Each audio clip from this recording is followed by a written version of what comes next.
지난 2주간 성령의 열매인 사랑에 대해서 말씀을 증거하였는데 오늘은 성령의 열매인 희락에 대한 말씀을 증거하고자 합니다. 희락이라는 이 용어로 번역은 신약성경에서 2차례 번역이 됐지만 사실 이 용어는 신약성경에서 많이 쓰입니다. 기쁨이라는 용어로, 즐거움이라는 용어로 번역이 되어집니다. 대부분이 희락이라는 용어보다는 기쁨이라는 용어로 번역이 되는 것이 이 희락이라는 열매와 관련된 용어입니다. 그런데 사실 구원받은 그리스도인뿐만 아니라 예수님을 믿지 않는 세상 사람들도 기쁨을 추구하며 또 기쁨을 삶의 자리에서 경험하고 누리며 살아갑니다. 이 기쁨이라는 게 구원받은 그리스도인 예수님을 믿는 사람들의 전유물이냐? 그게 아니라는 것입니다. 요즘 유행하는 방송들이 있습니다. 그중 하나가 먹방이라는 방송입니다. 무엇과 관련된 방송일까요? 먹는 것과 관련된 겁니다. 먹는 것만 보면 기분이 좋은 사람이 있습니다. 맛있는 음식을 보면 벌써 이 안에서 기쁨이 솟아나오는 이런 분들이 있다는 것입니다. 먹는 것 기쁨입니다. 아마 이 자리에도 먹는 것으로 이렇게 기쁨을 누리시는 이런 경험하시는 분들이 분명히 계실 것입니다. 또 유행하는 하나의 방송이 있는데 그게 뭐냐? 여행을 통해서 스트레스를 풀며 기쁨을 누리는 이 여행과 관련된 이런 방송들이 유행입니다. 이 코로나가 이제 잠잠해지는 이 시기 여행지마다요 사람들로 넘쳐납니다. 무엇입니까? 여행을 통해 그동안 느끼지 못했던 그런 기쁨과 즐거움 누려보고 싶다라는 이런 마음에서 그렇게 여행들을 떠난다는 것입니다. 그런데 성령의 열매인 기쁨을 세상 사람들 누구나 원하고 바라는 기쁨이라고 생각해서는 곤란합니다. 저와 여러분이 원하고 생각하고 추구하는 기쁨이 세상 사람들이 함께 기뻐하고 추구하는 기쁨과 구별되지 않는다면 그건 곤란하다는 겁니다. 여러분, 사탄은 사람들에게 예수님을 믿지 않아도 삶을 살아가면서 얼마든지 기쁨을 누리며 살아갈 수 있다고 속삭입니다. 그리고 속삭일 뿐만 아니라 실제 주변에 예수님을 믿지 않지만 기쁨을 누리며 살아가는 사람들이 있다는 것을 보라고 합니다. 그럼 보입니다. 예수님을 믿지 않아도 그 하는 사업이 번창하는 것 봅니다. 예수님을 믿지 않아도 직장에서 승진을 잘하는 것들 봅니다. 자녀들은 인류대학에 잘 들어가는 것 직접 봅니다. 대기업에 취직하는 이러한 모습들, 그러니까 누구나 기뻐하고 자랑할 만한 이런 일들을 예수님 믿지 않는 사람들이 경험하며 자랑하는 것들 보게 된다는 것입니다. 보여줍니다. 저와 여러분 그런 모습 보면서 때로는 부러워하기도 합니다. 더 나아가 예수님을 믿는 것이 오히려 기쁨을 누리는 데에 방해가 된다고 속삭이기도 합니다. 그 대표적인 것 중에 하나, 그것이 예수님을 믿으면 주말을 이용해 마음껏 여행을 가지 못한다는 것입니다. 토요일과 주일을 이용해서 이제 국내에 여행을 갈 수가 있는데 가족들이 함께 기쁨으로 준비해서 갔으면 좋겠는데 예수님을 믿는 사람들은 그게 어렵다는 겁니다. 예수님을 믿기 때문에 가족들의 여행에 방해가 되는 것입니다. 가족들이 기쁨을 누릴 수 있는 그런 시간을 마련을 잘 못한다는 것입니다.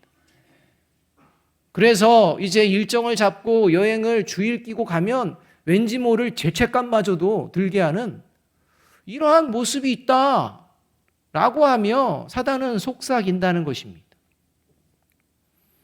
만일 이 예배의 자리에 모인 저와 여러분이 바라고 원하는 기쁨이 세상 사람들이 바라고 원하는 기쁨이라면 하나님은 오늘 저와 여러분을 향해 그러한 기쁨은 성령의 열매인 기쁨이 아니다 라고 분명하게 말씀하고 있다는 것입니다. 오해하지 마시기 바랍니다. 오해해서 안 됩니다. 일반적으로 예수님을 믿든 믿지 않든 누구나 경험하는, 그리고 누구나 경험하기 원하는 그런 일반적인 기쁨을 구원받은 그리스도인들은 뭐 하찮게 여기거나 바라서는 안 된다는 그런 말씀이 아닙니다. 그러니까 일반적으로 느끼는 기쁨, 그런 건 좀 하찮고 그런 걸 바라면 그 신앙이 아니지, 이런 말씀이 아니라는 것입니다. 구원받은 그리스도인은 예수님을 믿지 않는 사람들이 결코 경험할 수 없는, 누릴 수 없는 기쁨이 있음을 알아야 한다는 것입니다. 그리고 구원받은 그리스도인은 예수님을 믿지 않는 사람들이 결코 경험하고 누리지 못하는 기쁨이 있다는 것을 보여내며 살아내는 존재라는 것입니다. 이것을 알고 보여내야 된 이러한 존재가 저와 여러분이라고 하나님이 말씀해 주고 있다는 것입니다. 그래서 하나님은 구원받은 그리스도인만이 누리는 기쁨을 성경에서 성령의 열매다, 이렇게 말씀하고 계신 겁니다. 자, 그렇다면 세상 사람들은 경험할 수 없는, 오직 구원받은 그리스도인만이 보여낼 수 있는 성령의 열매인 기쁨, 이 기쁨은 어떤 기쁨을 말하는 것일까요? 이것을 잘 보여주는 성경의 말씀 중에 한 부분이 오늘 우리가 읽은 본문의 말씀입니다.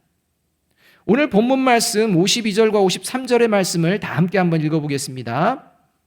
같이 읽습니다. 시작. 그들이 그에게 경배하고 큰 기쁨으로 예루살렘에 돌아가 늘 성전에서 하나님을 찬송하니라. 이 장면은 예수님의 제자들이 부활하신 예수님이 하늘로 올라가시는 것을 보고 큰 기쁨을 가지고 예루살렘에 돌아가서 늘 하나님을 찬송하는 삶을 살았다, 이렇게 말씀하시는 장면입니다.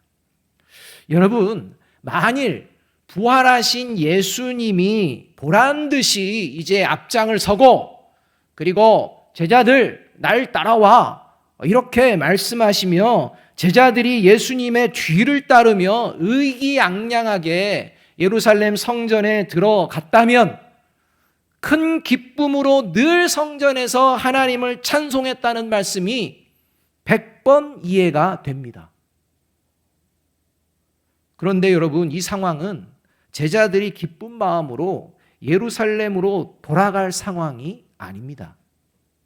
왜냐하면 제자들을 보호하고 지켜내실 수 있는 능력을 가진 예수님은 제자들을 떠나십니다. 제자들과 함께 하지 않으십니다. 이제 제자들만 남는 것입니다. 그리고 그 제자들이 돌아가야 될 예루살렘 성전은 예수님을 죽인 종교 지도자들과 그 측근들이 여전히 장악하고 있는 곳이기에 예수님이 없는 상태에서 예수님의 제자로서 성전에 머무는 것, 드러나게 행동하는 것은 핍박은 물론 생명의 위협을 각오해야 되는 상황이기 때문입니다. 여러분, 이 두려움 때문에 예수님이 십자가에서 못 박혀 죽으신 뒤에 이 제자들은요, 벌벌 떨면서 숨어 지냈습니다. 그러한 상황과 바뀐 게 없습니다. 예수님이 함께하지 않습니다. 제자들만 남았습니다. 여전히 핍박과 생명을 위협하는 존재들이 힘을 가지고 있습니다. 이런 상황이란 말입니다. 그럼에도 불구하고 예전과는 전혀 다른 모습으로 제자들은 생명을 위협하는 자들을 향해 보란듯이 크게 기뻐하며 찬송하였다라고 말씀하고 있다는 것입니다. 기쁨을 누릴 수 없는 상황에서 누리는 더 큰 기쁨, 기쁨을 누릴 수 없는 상황에서도 하나님을 더 큰 기쁨으로 찬송할 수 있는 그 기쁨, 이것이 바로 하나님이 주신 기쁨입니다. 바라기는 결코 기뻐할 수 없는 상황에서도 큰 기쁨으로 하나님을 찬송한 제자들과 같이 오늘 이 예배를 통해 성령의 열매인 기쁨을 회복하고 누리시는 저와 여러분이 되기를 주님의 이름으로 축복합니다. 그렇다면 구원받은 그리스도인이 보여내는 성령의 열매인 기쁨은 구체적으로 어떤 기쁨을 말하는 것일까요? 도대체 어떤 기쁨이기에 예수님을 믿지 않는 사람들은 결코 누릴 수 없는 기쁨일까요? 첫째로 구원받은 그리스도인이 보여내는 성령의 열매인 기쁨은 하나님의 말씀을 바르게 깨닫게 될 때 생겨나는 기쁨입니다. 그러니까 성령의 열매인 기쁨, 이 기쁨이 맛을 보게 되는데 어느 때 맛을 보느냐? 하나님의 말씀을 바르게 깨닫게 될 때 기쁨을 느끼게 된다는 것입니다. 이게 성령의 열매가 주는 기쁨입니다. 오늘 본문에서 제자들의 기쁨은 하나님의 말씀을 바르게 깨닫는 것에서부터 시작이 됩니다. 45절 말씀을 함께 한번 읽어보겠습니다. 같이 읽습니다. 시작. 이에 그들의 마음을 열어 성경을 깨닫게 하시고. 이 장면은 예수님이 영적으로 무감각한 제자들의 마음을 영적으로 민감하게 만들어 주시고 그리고 하나님의 말씀을 바르게 깨닫게 하시는 장면입니다. 여러분, 예수님이 마음을 열어주시지 않으면 아무리 하나님의 말씀을 들어도 깨닫지를 못합니다. 그래서 먼저 마음을 열어주십니다. 영적으로 민감하게 만들어주십니다. 그리고 하나님의 말씀을 바르게 깨닫게 해주시는 장면입니다.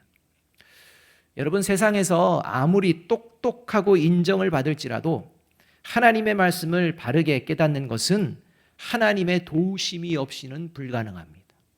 뭐 성경을 줄줄줄 외우고 있다? 이런 외우는 것과 깨닫는 것은 다른 겁니다. 아무리 뭐 뛰어난 IQ를 가지고 있을지라도 하나님의 말씀을 바르게 깨닫는 건 오직 하나님의 도우심이 있는 사람만이 가능합니다. 예수님이 제자들의 마음을 열어주셨듯이 성령의 도우심이 없이는 하나님의 말씀을 바르게 깨달을 수가 없습니다. 그래서 요한복음 14장 26절에서 예수님은 이렇게 말씀하신 것입니다. 보혜사 곧 아버지께서 내 이름으로 보내실 성령, 그가 너희에게 모든 것을 가르치고 내가 너희에게 말한 모든 것을 생각나게 하리라. 그러니까 예수님이 하신 말씀, 하나님의 말씀을 바르게 가르칠 수 있는 것 성령이라. 하나님의 말씀을 바르게 생각해낼 수 있는 것 성령님의 도우심이 필요하다. 이 말씀입니다. 여러분, 그렇다면 하나님의 말씀을 바르게 깨닫게 되는 기쁨이 왜 그렇게 중요한 것일까요? 저와 여러분은 하나님의 말씀을 바르게 깨달을 때 기쁨이 오십니까? 여러분, 왜 하나님의 말씀을 바르게 깨달을 때 오는 기쁨이 왜 중요합니까? 여러분, 저와 여러분이 기쁨을 경험하면 그 기쁨을 또 경험하고 싶습니까? 경험하기 싫으십니까? 경험하고 싶습니다. 여러분, 기쁨을 경험하면 계속 기쁨을 경험하기를 원하게 되어 있습니다. 그래서 하나님의 말씀을 바르게 깨닫게 되는 기쁨을 경험하면 경험할수록 하나님의 말씀에 더욱 귀를 기울이기 때문입니다. 여러분, 이게 성령의 사람의 특징입니다. 하나님의 말씀을 바르게 깨달음을 통해서 기쁨을 누립니다. 그래서 다시 하나님의 말씀을 가까이 합니다. 그리고 그 말씀을 바르게 깨달음으로 말미암아 또 기쁨을 누립니다. 이 기쁨이 계속 쌓인다는 것입니다. 그러나 구원받지 못한 자들은 하나님의 말씀을 바르게 알아가는 것에 기쁨을 누리지 못합니다. 오히려 하나님의 말씀을 가까이 하는 것이 괴롭습니다. 싫습니다. 그래서 바르게 알아가는 것을 거부합니다. 그리고 하나님의 말씀을 바르게 알아가는 기쁨보다 세상 알아가는 것에 더 기쁨을 누립니다. 거기에 더 관심 갖습니다. 여러분, 같은 하나님의 말씀인데 왜 구원받은 그리스도인은 기쁨을 경험하는데 구원받지 못한 자들은 괴로움을 느끼고 싫어하고 거부하는 것일까요? 같은 하나님의 말씀입니다. 그 이유가 있습니다. 그 이유는 뭐냐면 하나님의 말씀은 죄를 깨닫게 하시는 말씀이기 때문입니다. 여러분, 하나님의 말씀은요, 죄를 깨닫게 합니다. 반면 여러분, 모든 인간은 자신의 죄를 들키지 않고 숨기려고 하는 죄의 본성을 누구나 가지고 있습니다. 할 수만 있으면 죄를 숨기려고 합니다. 할 수만 있으면 나는 죄가 없는 사람처럼 보여내려고 한다는 것입니다. 그런데 하나님의 말씀을 바르게 알아가게 되면 반드시 내 안에 감추고 숨겨두고 싶은 죄를 깨닫게 됩니다. 내가 인정하고 싶지 않은 그러한 죄도 죄라고 분명하게 말씀을 합니다. 이것이 괴롭고 싫은 겁니다. 이 시대에서 특별히 두드러지는 것들이 동성애 아닙니까? 동성애는 하나님이 죄다 하니까 싫다는 겁니다. 무슨 죄냐? 성적 지향이 좀 다른, 조금 다른 그런 사람의 부류다. 흑인과 백인이 있듯이 그런 거다. 뭐 이런 겁니다. 그래서 동성애 죄라고 하면 싫습니다. 그래서 어느 지경에 이르느냐? 하나님의 말씀을 왜곡시킵니다. 바르게 듣지 않습니다. 자기들의 입맛으로 변질시킵니다. 여러분, 왜냐하면 하나님의 말씀을 바르게 듣게 되면 죄를 깨닫기 때문입니다. 그러나 여러분, 구원받은 그리스도인은 하나님의 말씀을 통해 죄를 깨닫는 것을 두려워하지 않습니다. 오히려 죄를 깨닫게 되는 것을 기뻐합니다. 왜냐하면 죄를 깨닫는 것이 내가 몰랐던 죄마저 깨닫는 것이 하나님으로부터 용서를 받을 수 있는 유일한 회개의 기회요, 하나님의 자녀로 새롭게 되는, 회복되는 유일한 기름을 확실하게 믿기 때문입니다. 여러분, 하나님의 말씀 외에는 무엇이 죄인지를 알 수가 없습니다. 하나님의 자녀로 어떻게 살아야 될지 알 수가 없습니다. 그런데 하나님의 말씀을 바르게 알아가는 순간 저와 여러분이 하나님의 자녀로 다시 회복되고 다시 새롭게 되어질 줄로 믿습니다. 이 믿음이 있기에 하나님 말씀에서 죄라고 얘기할 때 감사합니다 라고 하면 회개의 자리로 나간다는 것입니다. 여러분, 병에 걸린 분들, 병을 온전하게 치료할 수 있는 방법을 알게 되는 것이 그에게는 가장 큰 기쁨입니다. 여러분, 심한 병일수록 치료의 방법을 아는 것이 그에게는 큰 기쁨입니다. 마치 그와 같이 인간은 그렇습니다. 죄인입니다.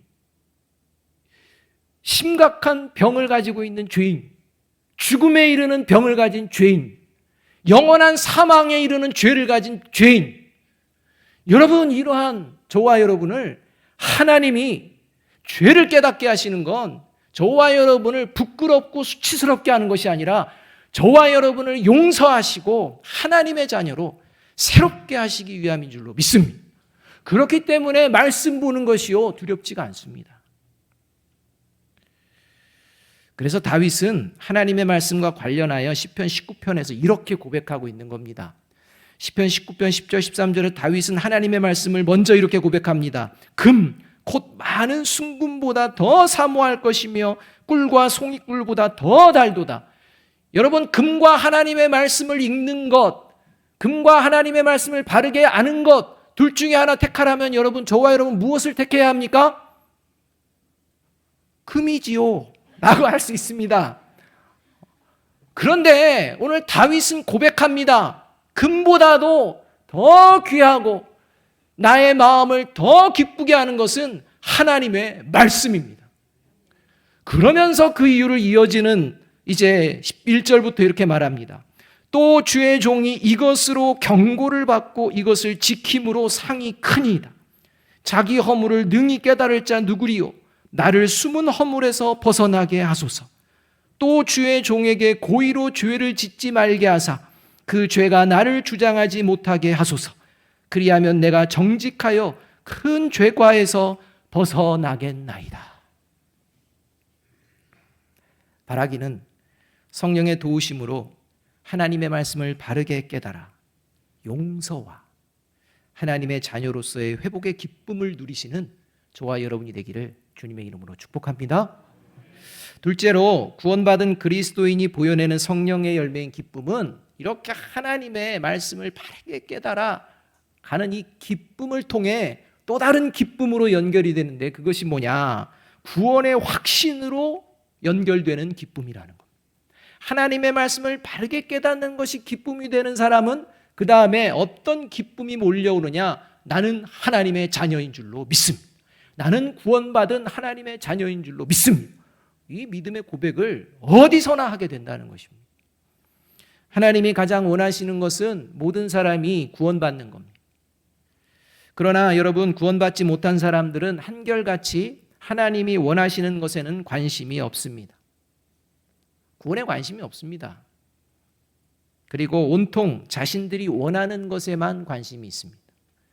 그래서 하나님이 원하시는 것에 관심이 없고 온통 자신이 원하는 것에만 관심이 있기 때문에 기쁨도 자신이 원하는 것이 이루어지면 기쁩니다. 이게 구원받지 못한 사람들의 특징입니다. 마가복음 14장 10절과 11절 상반절 말씀은 이렇게 말씀합니다. 12 중에 하나인 가룟 유다가 예수를 넘겨주려고 대제사장들에게 가매 그들이 듣고 기뻐하여 돈을 주기로 약속하니. 누가복음 23장 8절은 이렇게 말씀합니다. 헤롯이 예수를 보고 매우 기뻐하니 이는 그의 소문을 들었으므로 보고자 한 지 오래였고 또한 무엇이나 이적 행하심을 볼까 바랐던 연고이라. 여러분, 예수님을 죽이고자 했던 유대 종교 지도자들과 세례 요한을 죽인 헤롯 왕, 그들도 삶의 자리에서요 기쁨을 느낍니다. 매우 기뻐합니다. 이런 삶을 살았다는 것입니다. 그러나 종교 지도자들과 헤롯이 누린 기쁨은 구원과는 전혀 상관이 없는 기쁨입니다. 그저 자신들이 원하는 것을 얻는 것, 이루는 것에 만족하는 그런 기쁨이라는 것입니다. 그래서 예수님을 판다고 하니 기뻐합니다. 예수님을 죽이고 싶었기 때문입니다. 우리가 원하는 것 이제 이루어진다 라고 하며 기뻐합니다. 헤롯이요, 예수님을 만나니 기뻐합니다. 매우 기뻐합니다. 예수님을 보고 싶었던 것입니다. 본이 기쁜 것입니다. 여러분, 하나님의 구원 이런 거 상관없습니다. 내가 원하는 것 되어지면 그냥 기쁨입니다. 예수님을 믿지 않는 사람들의 기쁨이 바로 이러한 기쁨입니다. 구원과는 관련 없습니다. 자신들이 원하는 바를 이루게 됨으로 누리는 기쁨이라는 것입니다. 여러분, 이 기쁨이라는 용어 똑같은 성경의 희락이라는 용어가 똑같습니다. 그런 기쁨이라는 겁니다. 그러나 구원받은 그리스도인은 삶의 자리에서 내가 원하는 것을 이루는 것에서 기쁨을 찾기보다는 하나님의 뜻대로 계속 살아내려는 자신의 모습을 보면서 기쁨을 경험합니다. 여러분, 저와 여러분은요, 자신의 어떤 모습을 보면서 이렇게 막 자랑스럽고 기쁘십니까? 이렇게 막 멋진 옷을 딱 입고 멋지게 이렇게 차려 입고 이러한 것들을 보면서 야, 이만하면 뭐 나도 괜찮다, 빠지지 않는다, 뭐 이러면서 자랑이 되고 기쁨이 됩니까? 여러분, 그런 건요 그냥 다 하는 거라는 겁니다. 세상 사람들 다 그런 기쁨이 있다는 겁니다. 여러분, 그런 기쁨이 성령의 열매인 기쁨이 절대 아니라는 것입니다. 성령의 열매로 기뻐하는 모습은 내가 원하는 대로 이렇게 살아가는 내 모습이 아니라 하나님이 원하는 대로 살아가는 나의 모습을 보면서 기뻐하는 것입니다. 왜 기쁩니까? 내 뜻대로가 아니라 하나님의 뜻대로 살아내고자 하는 모습은 내 힘과 내 능력으로는 도저히 불가능하고 오직 성령의 도우심을 받아야 하기 때문입니다. 여러분, 우리는요 그냥 내버려 두면 내가 원하는 대로 그냥 살아갑니다. 근데요, 성령이 함께하는 사람은요 여기서 잠깐 멈춥니다. 그리고 내 뜻이 아니라 하나님의 뜻대로 살아가고자 몸부림칩니다. 그리고 어느 순간 그런 삶을 살아가는 것을 자기가 봅니다. 그래서 기쁜 겁니다. 왜냐하면 성령의 도우심을 받고 있다는 것이 내가 구원받은 하나님의 자녀라는 확실한 증거이기 때문입니다. 여러분, 하나님의 말씀을 바르게 알아가서 느끼는 기쁨을 다른 말로 은혜라고 우리가 생각한다면 이 은혜 받은 존재가 이제 삶의 자리에서 살아내는 이 모습이 바로 하나님의 뜻대로 살아가고자 하는 모습이고, 이러한 모습의 결과는 변화입니다. 여러분, 그런 모습을 보며 기뻐한다는 것입니다. 그래서 예수님은 제자들에게 49절에서 이렇게 말씀하신 것입니다. 49절 말씀 함께 한번 읽어봅니다. 시작. 볼지어다 내가 아버지께서 약속하신 것을 너희에게 보내리니 너희는 위로부터 능력으로 입혀질 때까지 이 성에 머물라 하시니라. 그리고 예수님은 요한복음 16장 13절 상반절에서 성령과 구원받은 그리스도인의 관계를 이렇게 말씀하고 계십니다. 그러나 그분 곧 진리의 영이 오시면 그가 너희를 모든 진리 가운데로 인도하실 것이다. 여러분, 성령이 그 안에 있으면 성령의 인도하심을 받는다는 것입니다. 나는 왼편으로 가고 싶습니다. 그런데 성령님이 아니야. 하나님은 가운데 길로 가기를 원하셔. 여러분, 이렇게 말씀할 때 알겠습니다 하고 하나님의 인도, 성령의 인도를 따라 살아낸다는 거예요. 그 모습을 내가 보며 놀라고 기뻐하는 것입니다. 그 기쁨의 이유는 바로 하나님의 자녀임이, 구원의 확신이 생겨나기 때문입니다. 사랑하는 여러분, 저와 여러분은 매주일 이 자리에 어떤 마음으로 오십니까? 오늘 이 자리를 찾으실 때 어떤 마음으로 이 자리에 찾아오셨습니까? 저와 여러분이 매주일 하나님의 뜻대로 살아내기를 원하는 마음으로 이 예배의 자리에 오고 계신다면 하나님은 저와 여러분을 향해 분명하게 이렇게 말씀하십니다. 마태복음 3장 17절 말씀 함께 한번 읽어봅니다. 같이 읽습니다. 시작. 하늘로부터 소리가 있어 말씀하시되 이는 내 사랑하는 아들이요 내 기뻐하는 자라 하시니라. 이것은 하나님이 예수님께 하신 말씀입니다. 이 말씀이 예수님의 영인 성령이 함께하는 구원받은 그리스도인에게도 동일하게 하나님께서 말씀해 주시는데, 이 말씀을 듣고 오늘 들으시고 예배 삶의 자리로 나아가는 저와 여러분이 되기를 주님의 이름으로 축복합니다. 이 마음으로 모이고 이 마음으로 세상에 나가는 존재, 그래서 세상이 알 수 없는 진리의 길을 보여내는 존재, 이게 바로 성령의 열매인 기쁨을 소유한 그리스도인이라는 것입니다.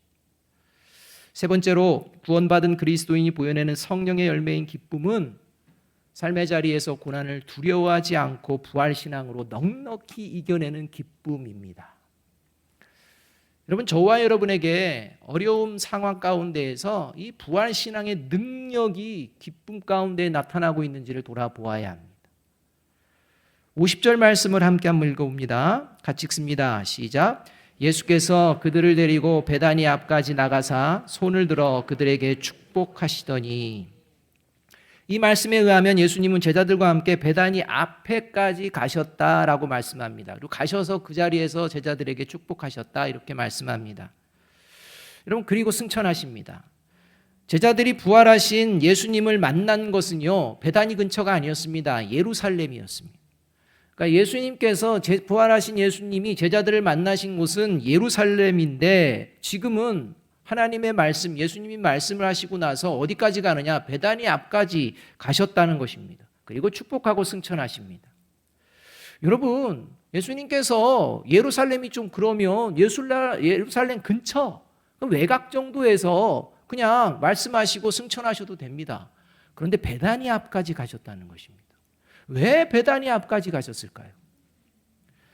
그것은 구원받은 그리스도인은 부활의 능력을 삶의 자리에서 보여내는 존재임을 제자들에게 각인시키고 상기시켜 주시기 위함입니다.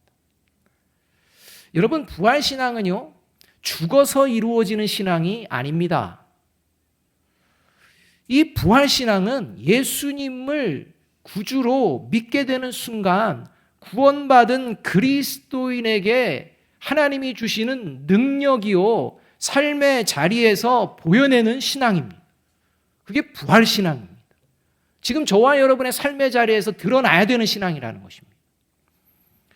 베다니는 예수님이 나는 부활이요 생명이다 이것을 선포하시고 죽은 지 사흘이 지난 나사로를 살려내신 그 사건이 벌어진 장소가 베다니입니다.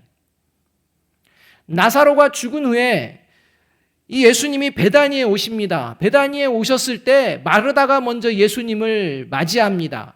예수님을 맞이하는 마르다를 향해 예수님은 나는 부활이요 생명이니 무릇 나를 믿는 자는 죽어도 살겠고 무릇 살아서 나를 믿는 자는 영원히 죽지 아니하리니 이것을 너가 믿느냐라고 질문할 때 마르다가 어떻게 대답합니까? 주님 믿습니다 라는 겁니다. 부활 믿는다는 것입니다. 그러나 부활을 믿는다는 그 자리에 있는 마르다의 마음은 슬픔으로 가득 찼습니다. 여전히 슬픔입니다. 괴로움입니다. 나사로가 죽었기 때문입니다. 부활을 얘기하시는 예수님 앞에서 그건 나중 얘기고 난 지금 슬프다는 겁니다. 괴롭다는 것입니다. 왜 늦게 오셔가지고 이런 겁니다. 지금은 예수님의 말씀이 아무런 능력이 안 되고 도움도 안 됩니다. 무슨 위로가 됩니까? 이런 얘기입니다.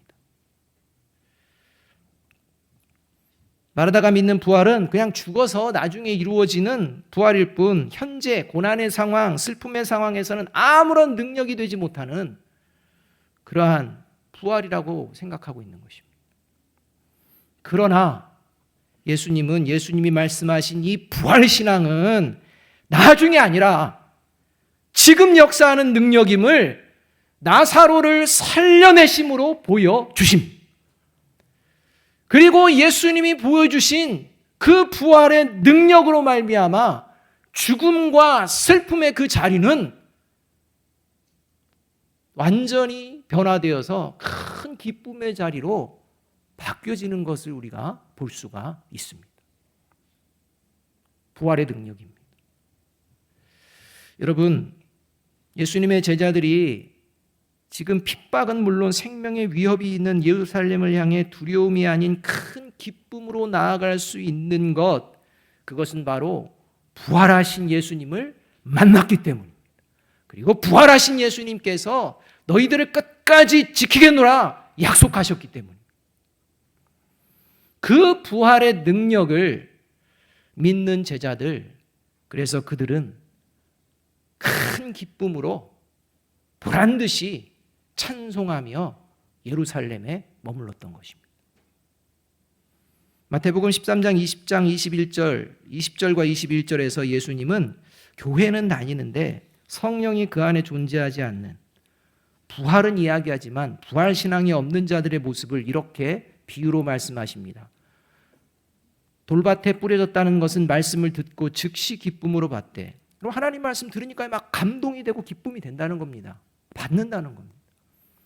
그 속에 뿌리가 없어 잠시 견디다가 말씀으로 말미암아 환난이나 박해가 일어날 때는 곧 넘어지는 자예요. 말씀을 따라서 이렇게 살다 보니까 힘들어, 괴로워, 어려워, 굳이 이렇게 살아야 돼? 이러면 믿음 이런 거 버린다는 겁니다. 하나님의 감동적인 말씀에 아멘합니다. 죽은 자가 살아나고 병든 자가 치유되고 기적들이 일어나고 막 이 말씀을 들으면 아멘, 나의 삶의 자에서도 그런 일이 일어났으면 좋겠습니다. 예수님 믿으면 구원받고 복 얻습니다 하면 아멘, 제 삶의 자에도 그런 일들이 있었으면 좋겠습니다. 이러한 고백을 한다는 것입니다. 그 고백이 잘못됐다는 게 아닙니다. 그런데 그리스도인은 그러한 삶을 살아내는 과정 가운데 겪어야 될 모든 고난과 역경 속에서도 십자가의 길을 걸어내고 좁은 길을 걸어내야 하는 것입니다 라고 하면 그 말을 하시는 겁니다. 그런 상황 없었으면 좋겠다는 것입니다. 또 그런 상황이 닥치면 기쁨은 고사하고 하나님 원망하고 불평하고 어떻게 이럴 수가 있어요? 그러면서 그래 믿어야 무슨 소용이 있겠어? 세상의 방법을 한번 써보자. 이렇게 하며 살아가는 이런 모습이라는 것입니다. 부활의 능력 없는 겁니다. 그래서 하나님이 구원받은 그리스도인에게 주시는 부활신앙, 부활신앙의 능력이 어떤 능력인지, 하나님의 나라를 소유한 자들이 보여내는 그러한 능력이 어떤 것인지 예수님은 이렇게 말씀해 주십니다. 마태복음 5장 10절과 12절 말씀입니다. 이렇게 말씀합니다. 의를 위하여 박해를 받는 자는 복이 있나니 천국이 그들의 것임이라.